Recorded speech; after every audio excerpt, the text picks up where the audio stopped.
Hello traders, welcome back to the understand market structure की इस series में। और आज हम लोग देखने वाले हैं 28 मार्च की मार्केट को कि 28 मार्च को हमने कहां कहां पे ट्रेड लिया था और उन ट्रेड्स के पीछे का लॉजिक क्या था, कौन सा हम लोगों ने सेटअप यूज़ किया था और कितना रिस्क रिवॉर्ड रखा था, ताकि इन फ्यूचर आपको सेम ऐसा ही कोई सिनेरियो बनता हुआ दिखे तो आप अपना ट्रेड अच्छे से प्लान कर सको। क्योंकि ये वीडियो आपने देखी होगी और आप अपने माइंड में रिकैप कर पाओगे कि मैंने ये ट्रेड यहाँ पे लिया था और उसमें मुझे प्रॉफिट हुआ या फिर लॉस हुआ था, और मैंने जो वहाँ पे स्ट्रेटजी यूज़ करी थी वो सही में काम करती भी है या नहीं करती है। ठीक है, तो इस तरीके से आप इस वीडियो को यूज़ कर सकते हो इन फ्यूचर। तो इस वीडियो को एंड तक देखना, कुछ डिफरेंट जानने को मिलेगा और मार्केट का बिहेवियर जानने को मिलेगा कि एक्चुअली में मार्केट में ट्रेड प्लान करते कैसे हैं। तो चलिए अब इस वीडियो को हम लोग स्टार्ट करते हैं।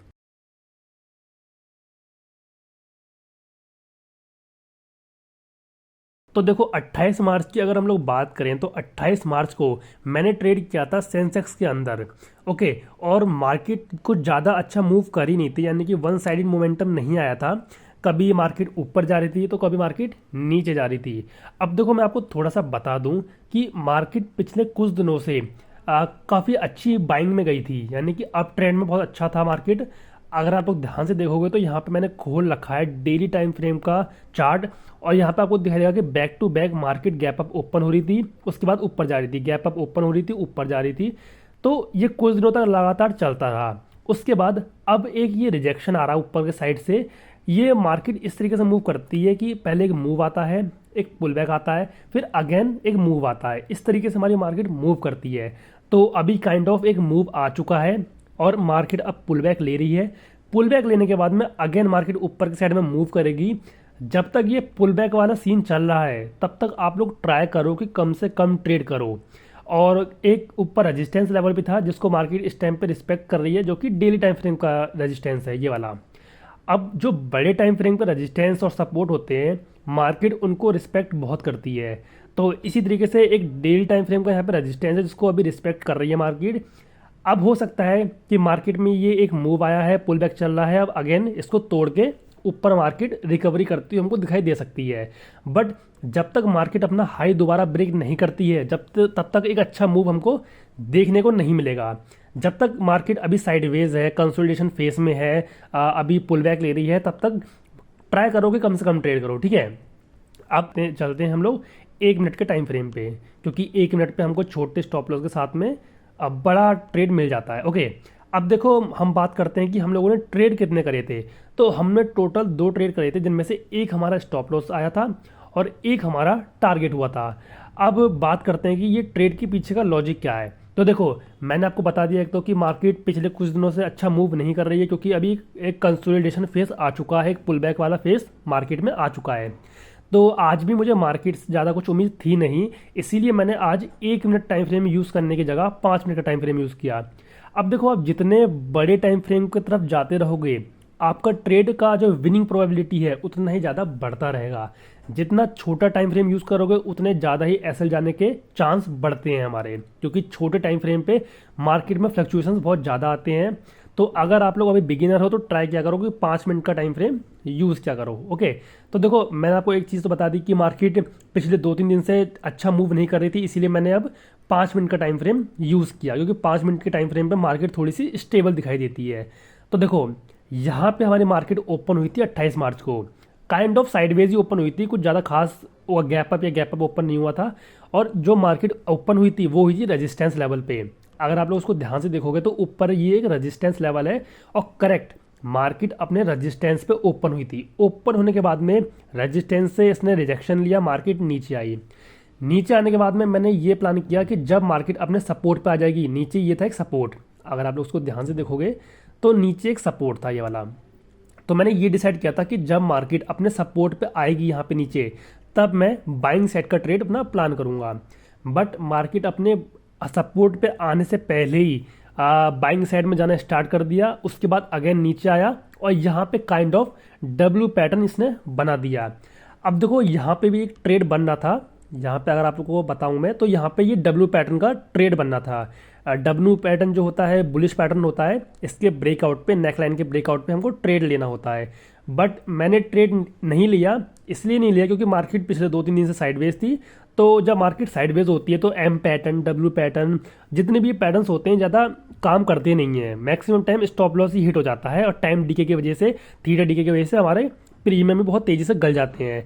तो मैंने प्रीवियस डेटा को देख करके, साइडवेज मार्केट को देख करके डब्ल्यू पैटर्न पे ट्रेड नहीं लिया। बट ये डब्ल्यू पैटर्न हमारा ट्रेड अच्छा गया, अच्छी खासी कैंडल यहाँ पे आई, और जब ये वाली कैंडल बन गई तब मैंने अपना ट्रेड पंच किया। अब मैंने यहाँ पे ट्रेड अपना पंच करा ही क्यों, वो मैं आपको बताता हूँ। देखो यहाँ पे मेरा बन रहा था बिग बार का सेटअप। अब बिग बार के सेटअप में क्या होता है, बेसिकली 5 मिनट के टाइम फ्रेम पे पहले मार्केट कम से कम आधे घंटे साइडवेज रहनी चाहिए। अगर आप लोग यहाँ पे देखोगे तो पिछले करीबन 1 घंटे से मार्केट यहाँ पे साइडवेज है। छोटी छोटी कैंडल बननी चाहिए, ज़्यादा बड़ी कैंडल होनी नहीं चाहिए, और साइडवेज होनी चाहिए। एक कैंडल ऐसे ग्रीन बन गई, उसके बाद यहाँ पे रेड बन गई, उसके बाद दोबारा यहाँ पे एक रेड बन गई और ऐसे ग्रीन बन गई। इस तरीके से मार्केट साइडवेज रहनी चाहिए, मतलब ऐसे वन साइड मोमेंटम नहीं होना चाहिए मार्केट में, ठीक है। तो पहले मार्केट कम से कम आधे घंटे तक साइडवेज रहनी चाहिए, जो कि यहाँ पे हो रहा है, मार्केट साइडवेज है।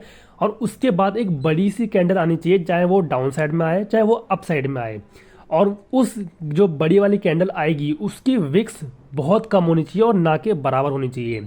तो यहाँ पे देखो ये बड़ी सी कैंडल है, एक टाइप की बिग बार कैंडल है, बड़ी कैंडल से कंपेयर टू प्रीवियस कैंडल्स, और इसमें विक्स भी ना के बराबर है। यहाँ पे भी ऊपर विक्स नहीं है, नीचे भी विक्स नहीं है, यानी कि यहाँ पे परफेक्ट बिग बार का सेटअप बन रहा था। वैसे मैं बिग बार सेटअप ज़्यादा यूज़ नहीं करता हूँ, मैं मैक्सिमम टाइम 9 एंड 15 ईएमए की स्ट्रेटजी को यूज़ करता हूँ। बट बहुत सारे ट्रेडर्स हैं जो कि बिग बार सेटअप को यूज़ करते हैं और बिग बार बहुत अच्छा काम भी करता है, मूव अच्छा सा हमको देखने को मिलता भी है। तो मैंने उसी सेटअप पे यहाँ पे ट्रेड लिया। जैसे ये बिग बार कैंडल क्लोज हुई, क्लोज होने के बाद यहाँ पे मैंने अपना ट्रेड बनाया और मैंने यहाँ पे अपना स्टॉप लॉस रखा इस कैंडल के हाफ पे, पर हाफ पे थोड़ा जो एसएल है बड़ा बनना था, इसलिए मैंने थोड़ा सा कम रखा। और मेरा जो मिनिमम रिस्क रिवॉर्ड था वो था 1:3 का, यहाँ तक का मेरा रिस्क रिवॉर्ड था 1:3, ठीक है। अब देखो रिस्क रिवॉर्ड बहुत ज़्यादा मैटर करता है। अगर आप लोग मान लो 10 पॉइंट का एसेट रख रहे हो अपना, तो हमेशा ट्राई करो कि 30 पॉइंट का टारगेट रखो, यानी कि मिनिमम 1:3 का तो अपना रिस्क रिवॉर्ड रखा करो। उसके बाद ही जाकर के आप अपना प्रॉफिटेबल मंथ निकाल पाओगे, अब प्रॉफिटेबल वीक या फिर डे का हो, कुछ भी कह लो। अगर आपको प्रॉफिटेबल रहना है तो आपको कम से कम 1:3 का टारगेट तो यूज़ करना पड़ेगा। रिस्क रिवॉर्ड हमेशा अच्छा रखा करो, ठीक है।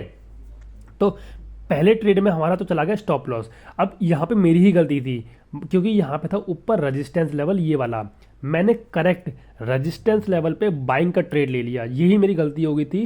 बट कोई बात नहीं, यहाँ पे मेरा स्टॉप लॉस चला गया, ट्रेड एकदम परफेक्ट था। अगर ऊपर ये रेजिस्टेंस लेवल नहीं होता या बाय चांस इस रेजिस्टेंस को मार्केट ब्रेक कर देता तो हमको बहुत अच्छा मूव ऊपर को देखने को मिलता। जहां हमारा 1:3 का टारगेट था वो हो सकता था कि 1:5-6 भी हो जाता, बट मार्केट ने रेजिस्टेंस को क्या कहते हैं रिस्पेक्ट करा। रिस्पेक्ट करने के बाद में अगेन मार्केट नीचे आ गया, मेरा स्टॉप लॉस यहाँ पे हिट हो गया। कोई बात नहीं, चलो पहले ट्रेड में हमारा स्टॉप लॉस चला गया। उसके बाद जो मेरा दूसरा ट्रेड था वो था इस पॉइंट पे। अब इसका मैं आपको लॉजिक समझाता हूँ। देखो मार्केट ने यहाँ पे डब्ल्यू पैटर्न बनाया, इस डब्ल्यू पैटर्न की नेक लाइन के ब्रेकआउट पे बहुत सारे बायर्स यहाँ पे एंटर करे होंगे। उन्होंने अपना स्टॉप लॉस कहाँ पे लगाया होगा, यहाँ नीचे लगाया होगा, ओके। उसके बाद यहाँ पे देखो मार्केट नीचे आई और अगेन जो पहले ये नेक लाइन था अब इसको सपोर्ट की तरह रिस्पेक्ट करके मार्केट ऊपर जाना स्टार्ट कर दी। अब यहाँ पे भी बायर्स ने बाय किया होगा तभी तो मार्केट यहाँ से ऊपर गया है, तो उनके भी स्टॉप लॉस नीचे होंगे, बायर्स के स्टॉप लॉस भी यहाँ पे नीचे होंगे। तो एक तो जिन्होंने डब्ल्यू पैटर्न के ब्रेकआउट पे लिया होगा बाइंग ट्रेड, उनके भी स्टॉप लॉस नीचे है, प्लस इस सपोर्ट पे भी लोगों ने बाय किया होगा, उनके भी स्टॉप लॉस नीचे है। यानी कि इस पॉइंट पे, इस वाले एरिया में हमारे स्टॉप लॉस अवेलेबल है। अगर मार्केट अपने सपोर्ट को ब्रेक करके नीचे आती है तो बायर्स के स्टॉप लॉस कट जाएंगे और मार्केट में एक हमको नीचे के साइड में मूव देखने को मिल सकता है, ठीक है। तो मैंने ये डिसाइड किया था कि जब मार्केट अपने इस सपोर्ट को, जो कि अब ये पैन नेकलाइन था, ये सपोर्ट है, इसको जैसे ही ब्रेक करेगा तब मैं अपना ट्रेड बनाऊंगा। तो जैसे मार्केट ने अपने सपोर्ट को ब्रेक डाउन किया और वो भी एकदम प्रॉपर कैंडल के साथ में, देखो यहाँ पे ये रेड कैंडल को दिखाओ, देखो एकदम बड़ी सी कैंडल है, छोटी छोटी विक्स है, देख के चल रहा है पता कि मार्केट में इस कैंडल में सेलर्स हैं वो काफ़ी ज़्यादा हैं। तो मार्केट ने प्रॉपर इसको ब्रेक डाउन किया। ब्रेक डाउन करने के बाद में मैंने यहाँ पे अपनी एंट्री बनाई और यहाँ पे स्टॉप लॉस हंटिंग एक तरीके से मैंने यूज़ किया कि बायर्स के स्टॉप लॉस यहाँ पे हिट होंगे और उसी पे मैंने यहाँ पे ट्रेड बनाया। इस पॉइंट पे मेरा ट्रेड था, एसएल मैंने रखा था, ये जो सपोर्ट था उसके ऊपर, क्योंकि अगर यहाँ से वापस जाता मार्केट, ये ब्रेकडाउन करने के बाद में वापस जाता तो यहाँ पे बन जाता सेलर्स ट्रैप, तो मार्केट ऊपर तेज़ी से मूव कर जाती, तो यहाँ कहीं मैं अपना ट्रेड बाहर निकालूंगा, इससे बढ़िया मैं यहीं पे अपना ट्रेड बाहर कर देता। तो यहाँ पे मेरा स्टॉप लॉस था, यहाँ पे मेरी एंट्री थी, और मिनिमम 1:3 का मैंने टारगेट रखा था, और जो कि मुझे अचीव भी यहाँ पे हुआ था। ठीक है, वैसे तो ये अपने सपोर्ट तक आया था, जो मैंने यहाँ पे नीचे सपोर्ट ड्रॉ किया है, मार्केट यहाँ सपोर्ट तक आया था, बट जब 1:3 टारगेट आ गया था तब मैंने अपना ट्रेड एग्जिट कर दिया था। तो ये थे आज के 2 ट्रेड जो मुझे आपको दिखाने थे और मैंने करे थे। तो अगर आपको ऐसा ही कोई सेम सिनेरियो बनता हुआ दिखता है फ्यूचर में, तो आप अपना ट्रेड अच्छे से प्लान कर सकते हो। और कैसे, वो भी मैं आपको बता देता हूँ। देखो, मैंने यहाँ पे क्या गलती करी थी, यहाँ पे एक बिग बार पे मैंने ट्रेड लिया था, बट मैंने ये इग्नोर कर दिया कि ऊपर एक रेजिस्टेंस लेवल है। तो आप भी अगर इन फ्यूचर ट्रेड करोगे और बाइंग साइड का ट्रेड करोगे, तो हमेशा ध्यान रखना कि रेजिस्टेंस लेवल पे बाय मत क्या करो। ठीक है, ये इस तरीके से आप अपना ट्रेड प्लान करते हो। मार्केट में ऐसे ही ट्रेड प्लान किया जाता है, दूसरों की गलतियों को देख करके अपना एक्सपीरियंस गेन करके उसके बाद ही कोई प्रॉफिटेबल बनता है। तो ये थे आज के 2 ट्रेड।